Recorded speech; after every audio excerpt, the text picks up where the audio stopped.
So I want to talk a little bit now about this evolutionary piece, this fight-flight mode. How many of you, put it in the chat, how many of you have ever watched the movie Jaws? Put it in the chat.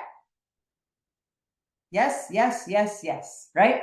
Pretty much all of us have seen the movie Jaws. Now, how many of you jumped, put it in the chat, how many of you jumped at the scary shark parts, right? Jaws comes out of the water, right? Why did you do that? Why did you jump? You're in a movie theater or you're in your living room, for God's sakes. You're not even on a boat. You're nowhere near water. Why did you jump? Because your brain saw potential danger and it reacted like that.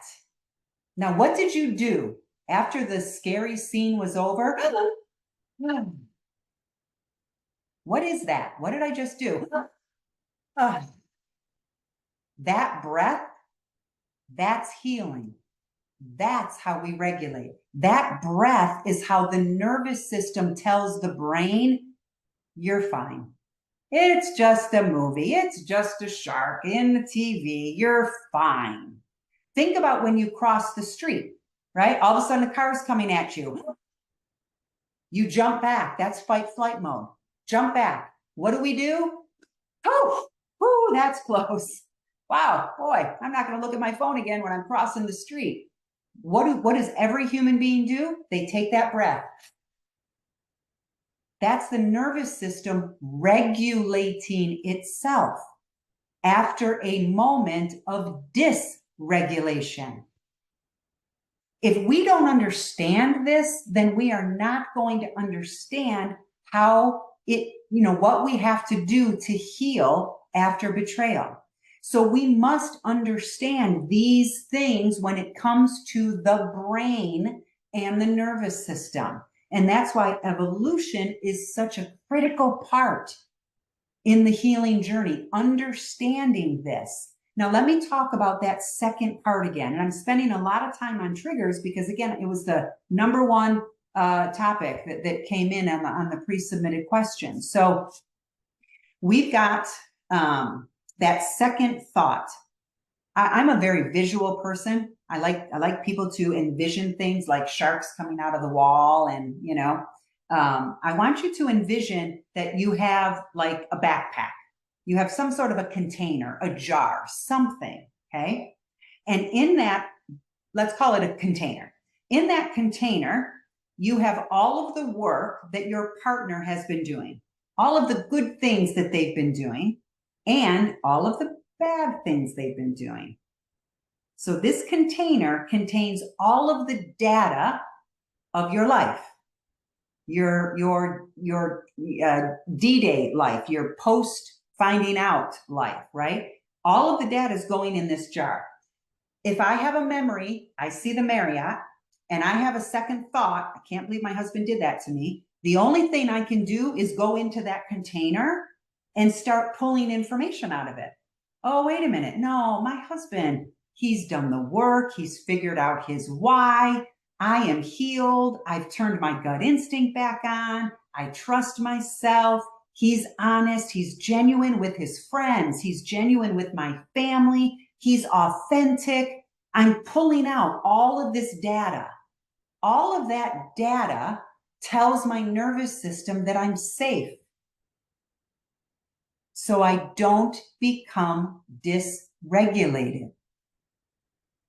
But if I don't have that in that container, if all I have in that container is he gets angry at me, he blames me, he avoids, he distracts himself, he drinks, he watches porn, whatever is in that container, if you don't have data that's telling your nervous system, hey, this guy has changed, he's a good man or she's a good woman now, whichever it is, then the nervous system has no choice but to become dysregulated because it's part of our evolution. The nervous system has no choice but to become dysregulated. We can't stop it. If you are not safe, your nervous system is going to tell your brain, that there is danger. Now, let me go back to Jaws for a second, because this is what's the other fascinating. I love the neuroscience behind all of this because it just makes so much sense. When we talk about danger, right? The brain's job is to keep us alive. So what does it do? The brain is always scanning, right? That's all it does. It's constantly scanning our environment for anything that's threatening to us. Now, when we evolved, though, something really interesting happened, and it was perception, perceived danger. Because I'm guessing early on in our evolutionary days, before we had this perceived danger part of our brain really functioning well, we probably lost millions of cave people. Because this is what perception does. This is what perceived danger does. Imagine that this cave person is walking through the woods, going hunting for bears. I don't know, whatever they would hunt for. And all of a sudden, a woolly mammoth comes out. Okay, what's going to happen in that moment? Fight flight comes in. That cave person is going to have to make a decision. Am I going to run or am I going to fight? Okay, that's not the important part of the story. The important part of the story is that the brain of that cave person memorized certain things in the split second before that happened. What did the brain memorize? Well, it memorized the sound of the trees, branches breaking as the woolly mammoth was getting closer. What else did it memorize? The sound of these footsteps coming toward him getting closer. So the brain started memorizing certain things. Why? Why would the brain do that? Why would the brain do that? To prevent the cave people from dying in the future. So the brain became very good at perceiving danger so that we wouldn't die out as a species. So when Jaws comes out when Jaws comes on the screen and we jump, that's perceived danger. That's exactly what that is. It's the same thing. The brain has evolved looking for danger and giving you signs if there's potential danger out there. Okay? That's really important to understand. So when a betrayed partner is with the unfaithful partner, guess where the danger is? Right there in the unfaithful partner. The unfaithful partner becomes Jaws.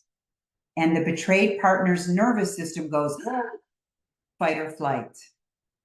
And if the betrayed partner doesn't have enough data in that container to offset that, then she's going to stay like this, or he is going to stay like this and not be able to regulate.